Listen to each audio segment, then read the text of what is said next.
நான் ரட்சிக்கப்பட்டிருக்கிறேன். சொல்லுங்க.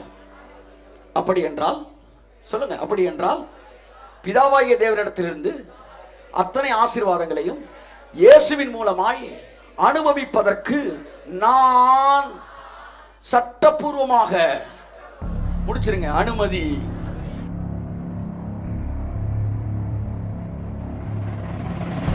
Christ is a conqueror. We all are more than a conqueror.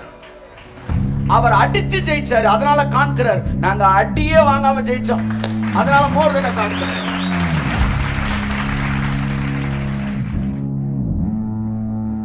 என்னை பிள்ளையாகும்படிக்கு அனுமதி தரவில்லை, அதிகாரம் கொடுத்தார். இந்த அதிகாரம் இடத்துல கிரீக் வேர்ட் என்ன வருதுன்னா லீகல் ரைட். நியாயப்பிரமாணத்தை நிறைவேற்றினா என்ன ஃபுல்னஸ் ஆஃப் பிளெஸிங் இருக்கான். இப்ப நீங்க எங்க வரீங்க? இங்க இயேசு நிறைவேற்றினார். நீங்க எங்க வரீங்க? இந்த 1000 தலைமுறை இருக்கு பாருங்க, அங்க வரீங்க நீங்க.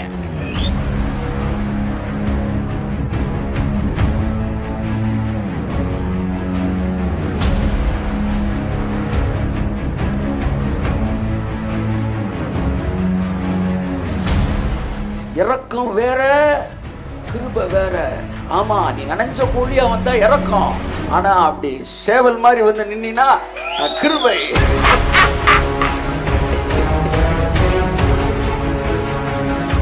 ஒருவன் நியாய பிரமாணத்திற்கு கீழ்ப்பட்டால், முற்றிலுமாய் அதை நிறைவேற்றினால், அந்த நியாய பிரமாணத்துக்கு ஒரு நீதி இருக்கிறது.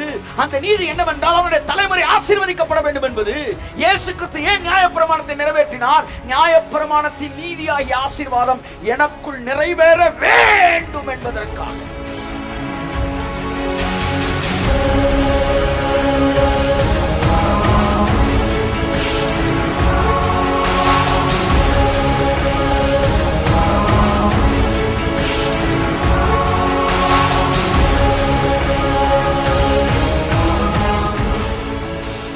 கேளுங்கள் உங்களுக்கு கொடுக்கப்படும் என்ற வார்த்தையின் கிரேக்க பதம் டிமாண்ட் என்று இயேசு சொன்னார்.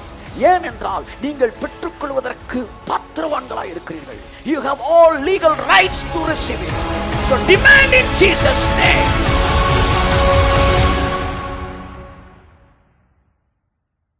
நியாயப்பிரமாணத்தின் நீதி என்கிற தலைப்பிலே இன்றைக்கு உங்கள் மத்தியிலே தேவனுடைய வார்த்தையை பேச விரும்புகிறேன்.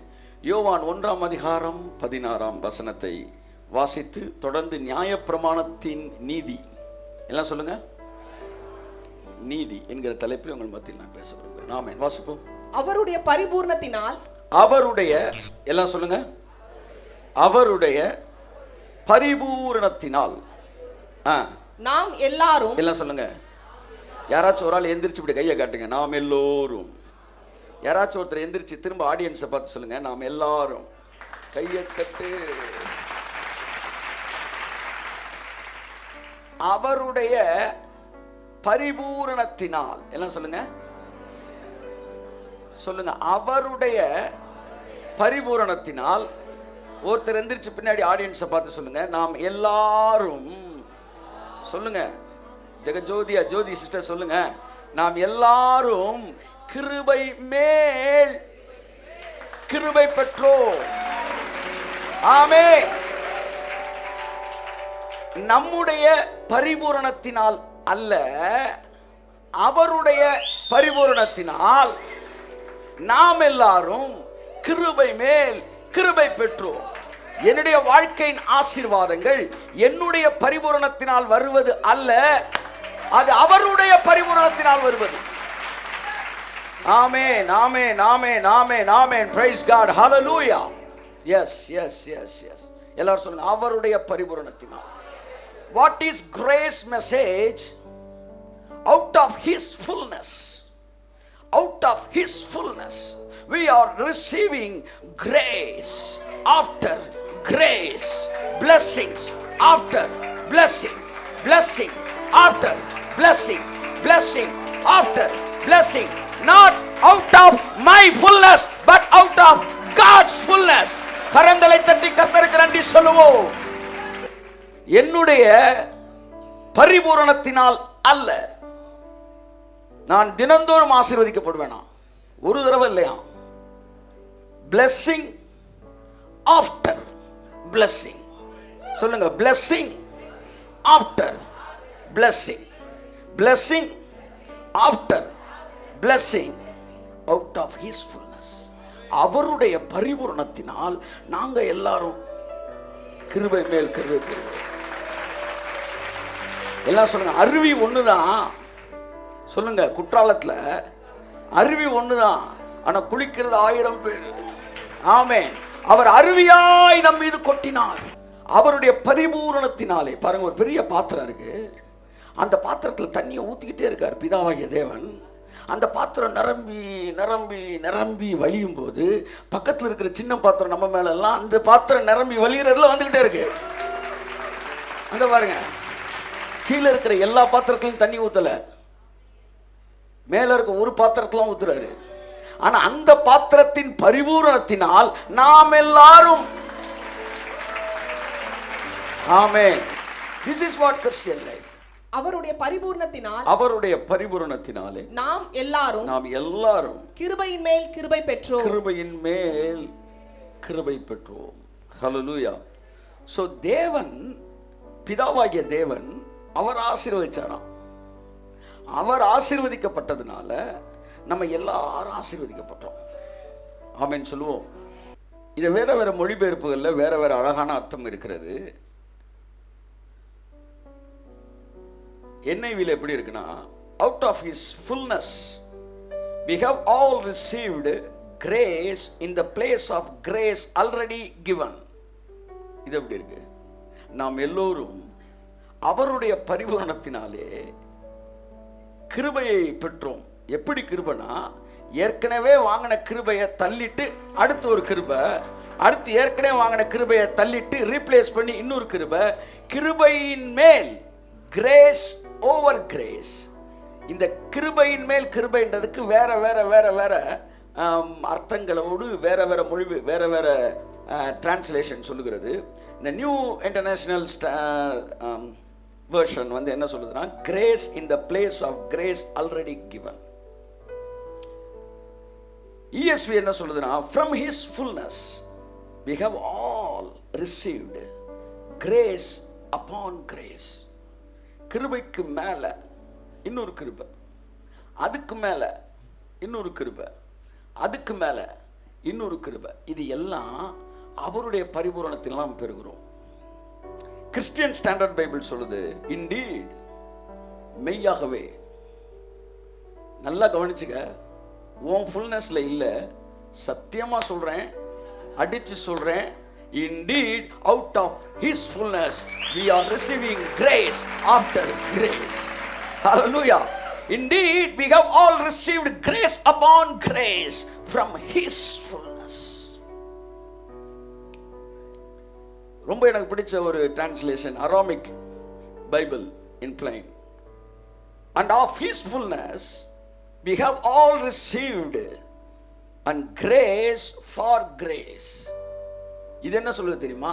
நம்ம எல்லாரும் அவருடைய பரிபூரணத்தினால கிருபையை வாங்குறதுக்கான கிருபையவே நம்ம அவர்கிட்ட தான். ஹல்லேலூயா. கிருபைக்கான கிருபை. தாழ்மை உள்ளவனுக்கு கிருபை அளிக்கிறார், தாழ்மையாவே அவர் தான் தராரு. The grace for grace for grace, grace in the place of grace given. Grace இதோட அழகா இன்னொரு சொல்லுது, Young's literal translation, out of his fullness. நல்லா பாருங்க, எல்லாமே அவர் நிறைவுல, அவருடைய நிறைவினாலே we all receive the grace over against the grace. நேத்து வாங்கின கிருபைக்கு எதிரா இன்னைக்கு ஒரு கிருபை. புரியுதா உங்களுக்கு? Grace against grace. பாருங்க, நேத்து ஒன்று பேசினாரு, பயப்படாத, நான் உன் கூட இருக்கிறேன். நீ பயந்தாதான்டா நடக்கும், பயப்படாத, நான் இருக்கிறேன். இதான் நேத்து வந்த கிருபை. இன்னைக்கு சொல்றாரு, சரி பயந்துக்க, பயந்தாலும் நான் உன் கூட இருக்கிறேன். நீ எதை பேசுறியோ அது உனக்கு கிடைக்கும். நேத்து கொடுத்த கிருபை இன்னைக்கு நீ பேசுறதுக்கு முன்னாடியே கிடைச்சிருச்சு. இப்ப நீ கிடைச்சதான் பேசிக்கிட்டு இருக்கிற. when you believe you will receive. இது நேற்றைய வெளிப்பாடு. Believe what you have already received. What is meant by belief or faith? Believing what you have already got. நீ ஏற்கனவே பெற்றுக்கொண்டதை நம்புவதை விசுவாசம். நேத்து பேசினதுக்கு இன்னைக்கு பேசினது மேல இருக்கு பாருங்க. உபவாசத்தின் வல்லமை நேத்து பேசணும். ஜெபம் பதில் பெறுவதற்கான 7 காரணங்கள் நேத்து பார்த்தோம். ஆனா இன்னைக்கு நீ நினைப்பதற்கும், அதை ஒரு நாள் எடுத்தேன், 5 நாள் எண்ணங்களின் வல்லமை. நீங்க என்ன நினைக்கிறீங்களோ அதான் உங்களுக்கு நடக்கும். நீங்க நினைக்கிறது உங்களுக்கு நடக்கும். ஏனென்றால் அவன் இருதயத்தின் நினைவு எப்படியோ அப்படி அவனும் இருக்கிறான். 5 நாள் எடுத்தேன். 6வது நாள் சொன்னாரு, நீ நினைக்கிறதுக்கும் நீ வேண்டிக்கிறதுக்கும் அதிகமாக தானே செய்யணும். This is what grace over against grace. So இப்படியே நம்ம லைஃப் போயிட்டே இருக்கோம். Grace over against grace. So இது எல்லாம் நமக்கு கிடைக்குதான். எங்க இருந்து கிடைக்குதுன்னா, எங்க இருந்து கிடைக்குது? பிதாட்ட இருந்து அல்ல, இயேசுட்ட இருந்து. பிதா இயேசுவை பரிபூரணத்தினால் நிரப்பினார். இயேசுவின் பரிபூரணத்திலிருந்து நாங்கள் எல்லோரும் கிருபையின் மேல் கிருபை பெறுகிறோம். யோவான் 3ஆம் அதிகாரம் 34ஆம் வசனத்தை வாசிப்போம். 3:34 வாசிப்போம். தேவனால் அனுப்பப்பட்டவர் தேவனுடைய வார்த்தைகளை பேசுகிறார். ஓகே. தேவன் அவருக்கு யாருக்கு? இயேசுவுக்கு தம்முடைய ஆவியை அளவில்லாமல் கொடுத்தார்.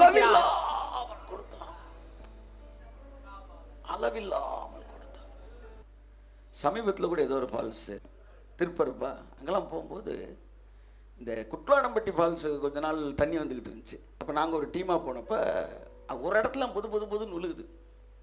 சரி, நான் அந்த இடத்துல நின்று நான் குளிச்சுட்டு இருக்கேன். திடீர்னு நல்லா குளிச்சு திரும்பி பார்க்குறேன், எனக்கு கீழே ஒரு 2 பேர் குளிச்சுட்டு இருக்காங்க. ஏன்னா என் மண்டையில் பட்டு அப்படி வருது பாருங்க ஃபால்ஸ், அதில் ஒரு 2 பேர் கும்பிடா நல்லா இருக்கு சார். அப்படிதான் பிதா என்ன செய்றாரு? இயேசுவின் மீது தன்னுடைய எல்லா ஆசீர்வாதத்தை ஊற்றுகிறார். இயேசுவோ தண்ணியில் இருக்கிற ஓவர்ஃப்ளோல உங்க எல்லா பாத்திரத்தை நிரப்பிக்கிட்டே இருக்கிறார். நமக்கு இலவசமாய் கொடுக்கப்பட்டது, அவர் அதை விலை கொடுத்து வாங்கினார். என் அன்புக்குரியவர்களே, பிதா இயேசுவை அளவில்லாமல் ஆசீர்வதித்தார். இப்ப இயேசு என்ன செஞ்சார்னா, யோவான் 17ஆம் அதிகாரம் 22ஆம் வசனம் சொல்லுகிறது. வாசிப்போம். 17:22. நாம் ஒன்றாய் இருக்கிறது போல அவர்களும் ஒன்றாய் இருக்கும்படி நீர் எனக்கு தந்த மகிமையை, அவர் சொல்றாரு பாருங்க, நீங்க எனக்கு தந்த மகிமையை நான் அவர்களுக்கு மெதுவா வாசிமா அல்வாவ மெதுவா ஏன் ஓடுற? நீர் எனக்கு தந்த மகிமையை இயேசு சொல்றாரு, நான் அவர்களுக்கு தந்தேன். அப்போ உங்க மேல இருக்கிற மகிமை யார் தந்த மகிமை? பிதா இயேசுவுக்கு தந்த மகிமை. அதே மகிமையை இயேசு உங்களுக்கு கொடுத்தாரு. இப்ப என் மேல இருக்கிற மகிமை இயேசுவின் மகிமை. ஒரு பொருளை நீங்கள் ஒரு நபருக்கு கொடுத்துட்டீங்கன்னா அதுக்கப்புறம் அந்த பொருளை அவர் யாருக்கு வேணாலும் கொடுக்கலாம். ஒரு லேண்டை நான் விலை கொடுத்து வாங்கிட்டேன், இந்த லேண்டை நான் விலைக்கும் விற்கலாம், ஃப்ரீயாகவும் கொடுக்கலாம், ஏன்னா அது ஏன் லேண்டு. இப்படித்தான் இயேசு பிதாவினிடத்தில் மகிமை. கிருபையின் உபதேசம் என்றால் என்ன? கிறிஸ்தவ வாழ்க்கை என்றால் என்ன? உங்கள் பரிபூரணத்தில் நீங்கள் ஒன்றை பிதாவினிடத்தில் வாங்குவது அல்ல, அது பழைய ஏற்பாடு.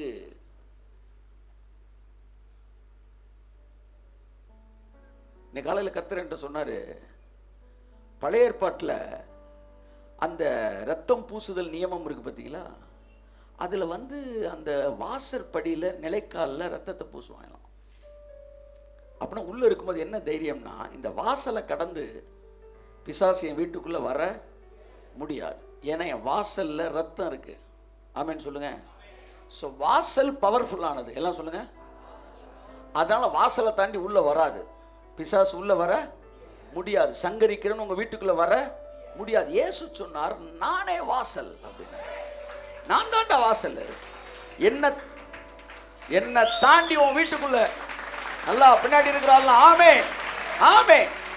என் வீட்டிற்குள் பிசாசு வர முடியாது. காரணம் இயேசுவே எங்கள் வீட்டின் வாசலா இருக்கிற எங்கள் வாழ்க்கையின்.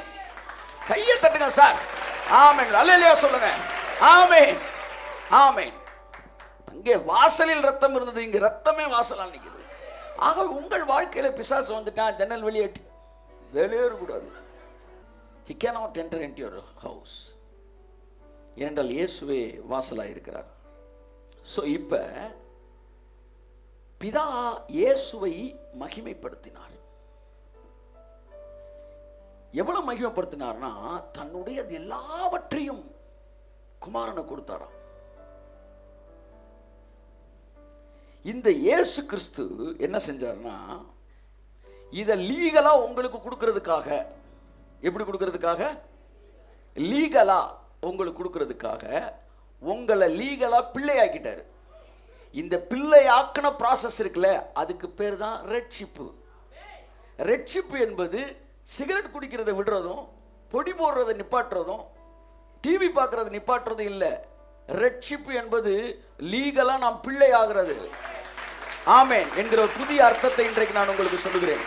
நீங்க என்னைக்கு ரட்சிக்கப்பட்டீங்கன்னு இனிமே கேட்காதீங்க.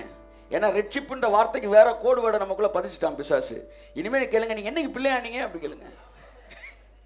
நான் 1990 வருஷமே பிள்ளை ஆயிட்டேன். நான், நீங்க எப்போ பிள்ளை ஆயிட்டீங்க? ஸோ பிள்ளை ஆகுதல் என்கிற அந்த லீகல் டாக்குமெண்ட், அந்த ரிஜிஸ்ட்ரேஷன், அதுதான் ரட்சிப்பு. புரிஞ்சுக்காங்க.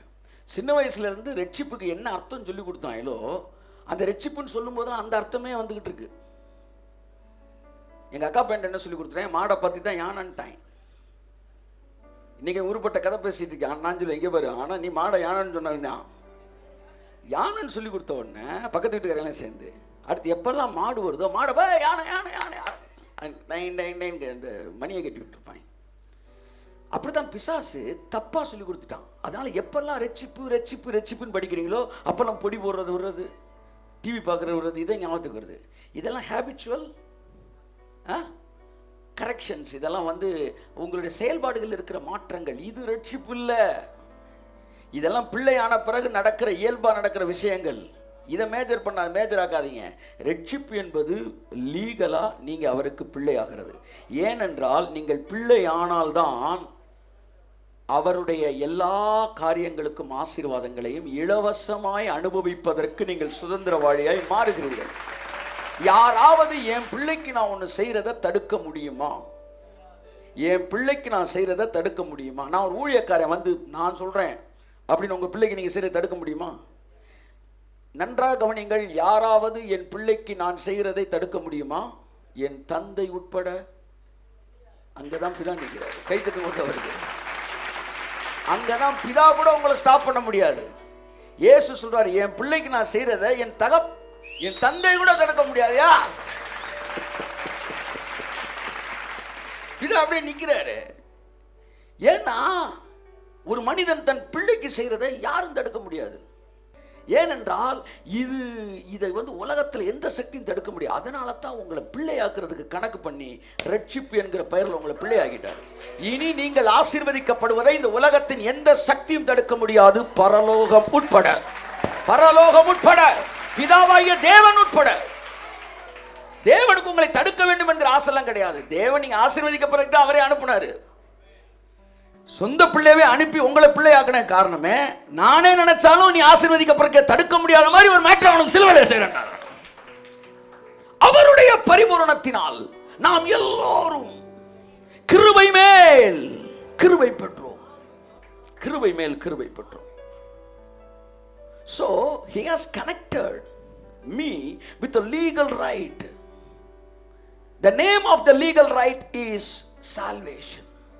The name of the legal right is salvation. நீங்கள் பெற்றுக்கொண்ட அந்த legal rightக்கு பேர் என்ன தெரியுமா? ரட்சிப்பு.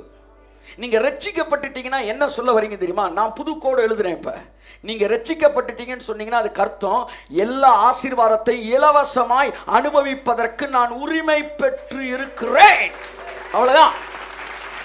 அதுக்கப்புறம் வேற சுயக்கிரியை நாங்க கிடையவே கிடையாது. நான் ரட்சிக்கப்பட்டிருக்கிறேன். சொல்லுங்க. அப்படி என்றால் சொல்லுங்க. அப்படி என்றால் பிதாவாகிய தேவனிடத்திலிருந்து அத்தனை ஆசீர்வாதங்களையும் இயேசுவின் மூலமாய் அனுபவிப்பதற்கு நான் சட்டபூர்வமாக முடிச்சிருங்க. அனுமதி முடிங்க, சத்தமா முடிங்க. அனுமதி அனுமதி அனுமதி அனுமதி. நல்லா சொல்லுங்களேன், வாயத்தன். அனுமதி. நீங்கள் ரட்சிக்கப்பட்டிருக்கிறீர்கள் என்றால் இலவசமாய் அவருடைய பரிபூரணத்தினாலே கிருபை மேல் கிருபை பெறுவதற்கு அதிகாரம் பெற்றிருக்கிறீர்கள்.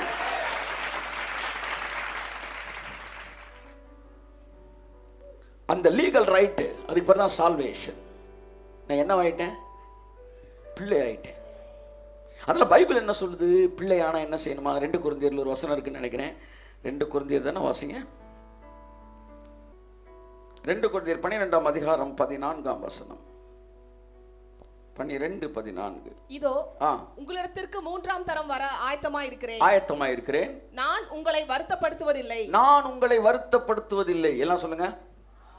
பவுலே சொல்லுங்க. பவுலே அந்த ஜனங்களை பார்த்து, நான் உங்களை வருத்தப்படுத்த மாட்டேன், ஏன்னா நான் உனக்கு அப்பாடா அப்படின்றார். என்ன சொல்லுங்க? அப்பாடா. ஏன்னா அவன் என்ன பேசுறான்னா, தன்னை ஃபாதர் லெவலில் வச்சு பேசுறான். நான் உங்களை வருத்தப்படுத்த மாட்டேன், நீ எனக்கு என்ன கொடுத்த, நீ எனக்கு என்ன கொடுத்த, நான் பேச வரல. நான் உங்களை வருத்தப்படுத்துவதில்லை, நான் உங்களுடையதை அல்ல, உங்களைத்தான் தேடுகிறேன்.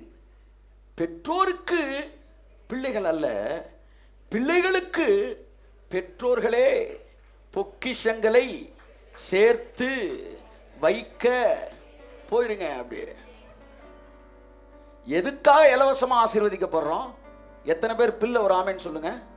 நீங்க பிள்ளைனா அக்கார்டிங் டு திஸ் வேர்ஸ், இந்த வார்த்தையின்படி ஒரு லீகல் ஒரு ரெஸ்பான்சிபிலிட்டி அப்பாக்கு இருக்கு.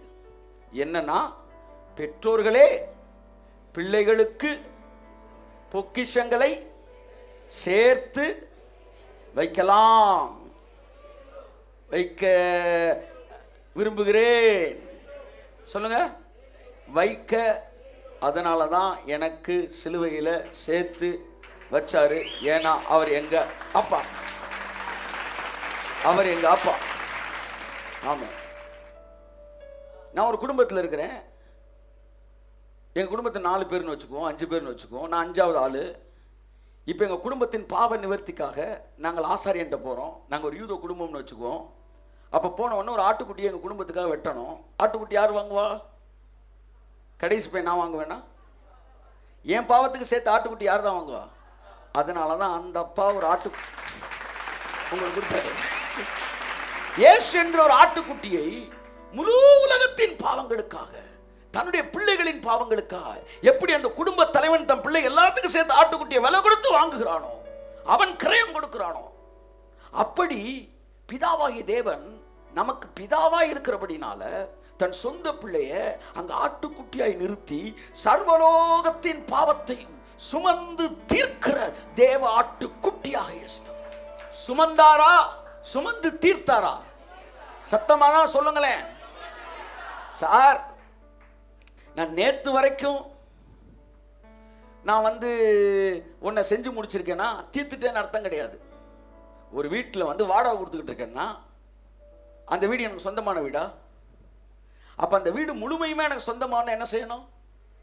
முற்றிலுமாய் கிரயத்தை கொடுத்து வாங்கணும்.